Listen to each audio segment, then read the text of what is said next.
హిందూ దేవుళ్లపై అనుచిత వ్యాఖ్యలు చేసిన కదిర కృష్ణపై పోలీసులకు ఫిర్యాదు చేశామని బీజేపీ నేత చికోటి ప్రవీణ్ తెలిపారు.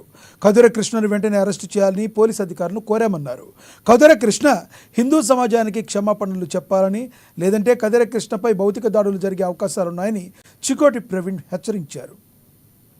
ఫేస్బుక్ లో, వాట్సాప్ లో నేను ఒక న్యాయవాది వెంకటేశ్వర స్వామిపై కొన్ని కోట్ల మంది విశ్వసించే వెంకటేశ్వర స్వామిపై అనుచిత వ్యాఖ్యలు జరపడం జరిగింది. వాడి పేరు కదిరి కృష్ణ. వాడు ఒక బాధ్యతాయుతమైన వృత్తిలో, న్యాయవాది వృత్తిలో ఉండి హిందువుల మనోభావాలను కించపరిచే విధంగా మరి సోషల్ మీడియాలో వాడు వాగిన మాటలన్నీ కూడా రావడం జరిగినాయి.